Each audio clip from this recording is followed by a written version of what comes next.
Good morning, good afternoon, and good evening, whenever and wherever you. Welcome back to the Beta Plan as we say sweet goodbye to our one province Habsburg campaign. And in fact, it's going to be a permanent goodbye because, well, I'm not going to continue in EU4.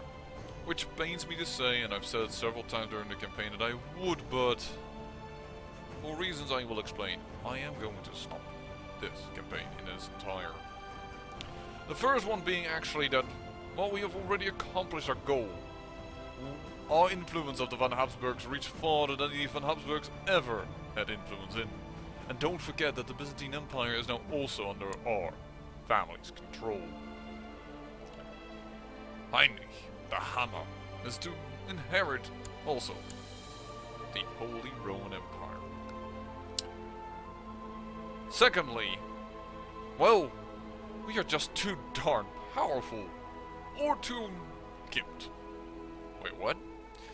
If I stay as the Holy Roman Empire, because I did play beyond this date, and I didn't do save conversion, gave Ruthenia land, and, well, trying to make it work, but it's just not fun. Why?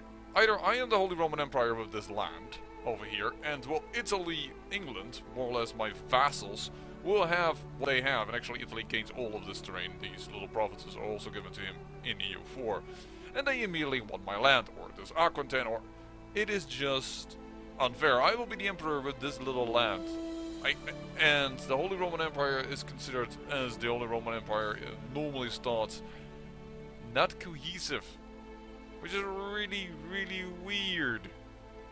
All of a sudden I have to reform everything, though we have everything firmly locked down.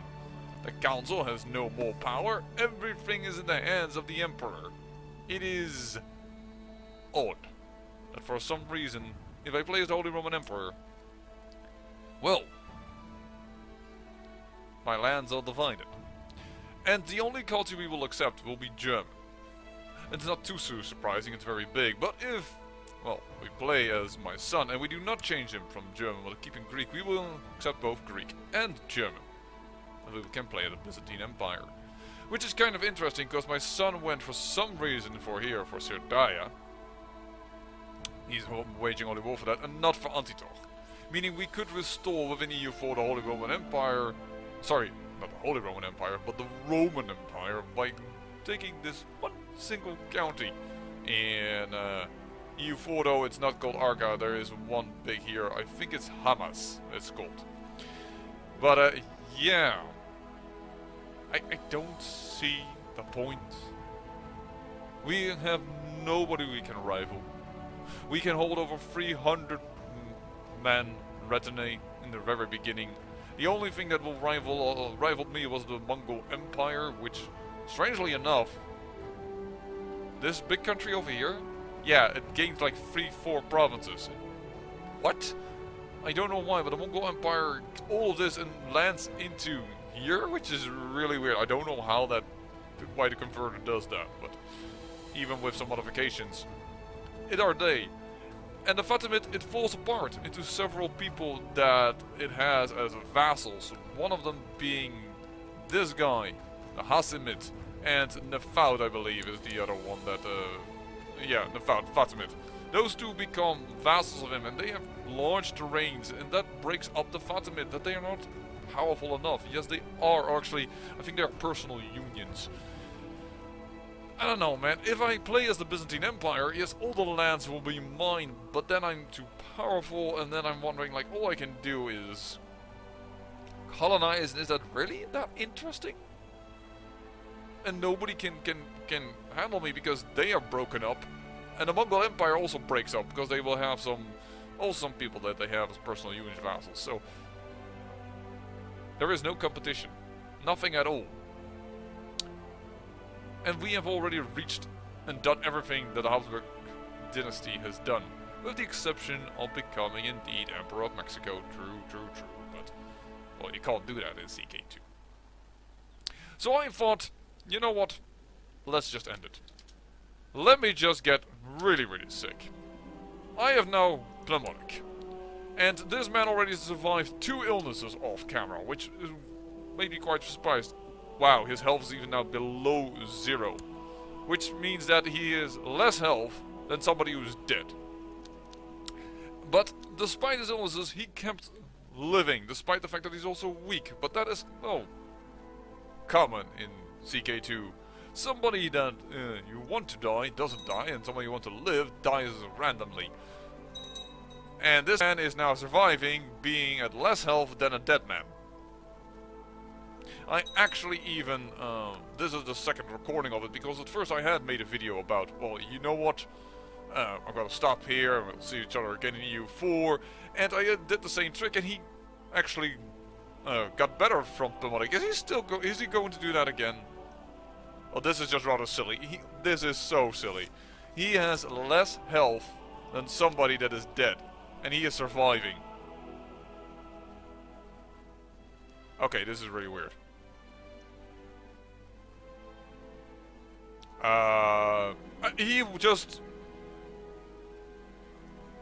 He just survived Pneumatic. He just survives less health than a dead person.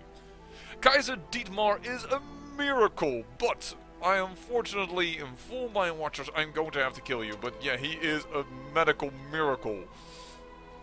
He was more dead than a dead person, and still he survives. But here we go. Let's go from Kaiser Dietmar into Kaiser Heinrich the Hammer, so that we can see what was all under the von Habsburg dynasty, because now we have everything under the control of the von Habsburg dynasty.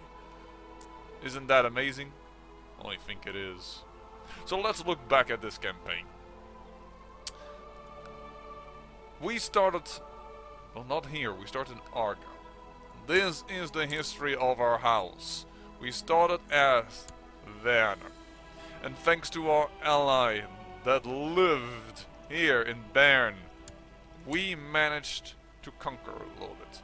We tried to keep House von Lenzburg alive, but House von Lenzburg, well, unfortunately they died out because this man, by accident married out matrilineal, and then we gave this man land, but he only got daughters. But yes, thanks to our allies in Bern, we got Neuchâtel, and from there we expanded, and we were granted the Duchy of Burgundy. But that was not enough, because that was Werner.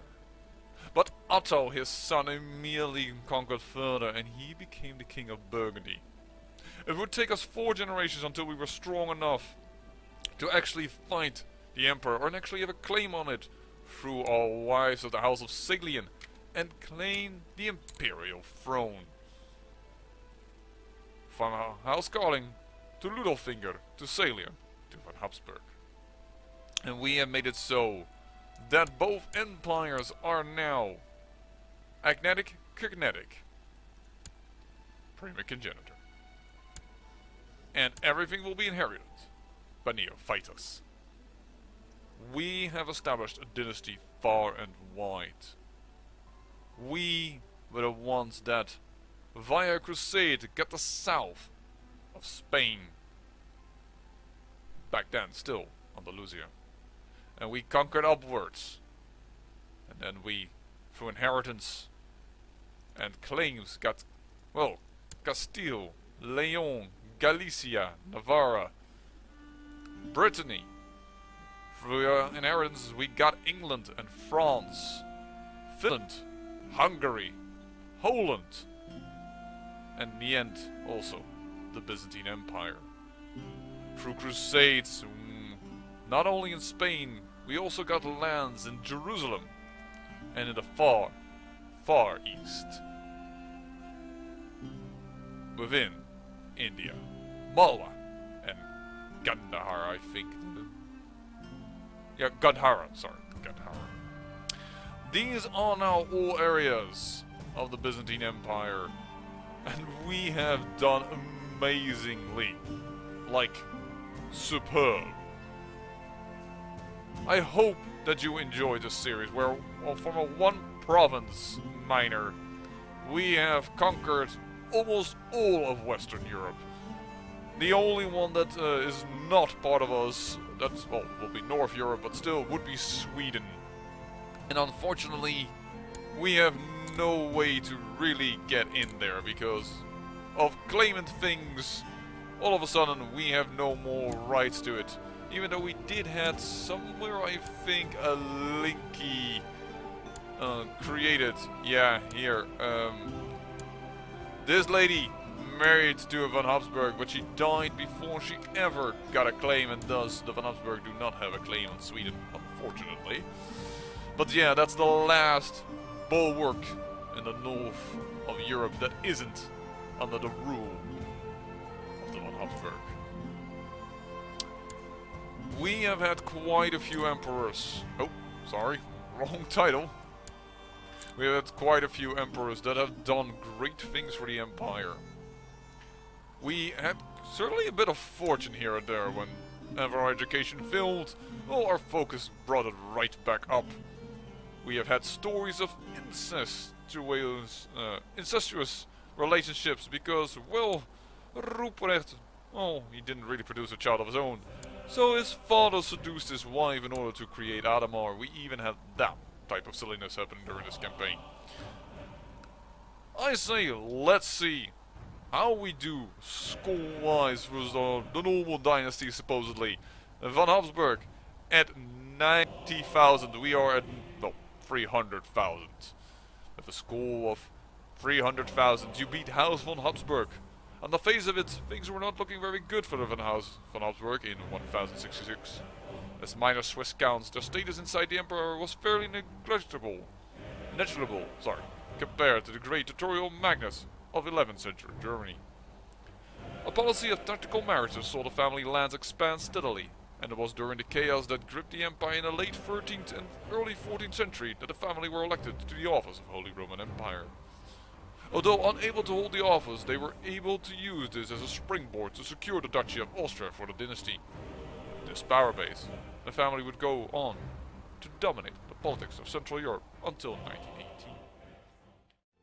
And from there, of course, they made their base to become the dynasty of the early modern era, also known as the Renaissance. I had fun doing this campaign, and I hope you enjoyed watching, and otherwise what are you doing watching this last episode? But yes, I do hope you enjoyed watching it. So, because of the fact that there is, well, very little challenge and little playability with either me having a huge empire or me having very little and being the emperor and everybody wanting my ass. And with the fact that we have already brought the von Habsburg name everywhere within Europe that they were, and then some more. I'm ending this series, and you may be wondering what then comes next. Well, we have played only mills in this campaign, and we are doing so on a very regular basis in CK2. Alongside of that, it's time to keep a promise, and thus we're going to give the females a little bit of love as we play CK2 in Canada, using the After the End mod. I hope you are excited for that, and I hope to see you in that series. I say thank you for watching, and remember, great peril yields great beauty.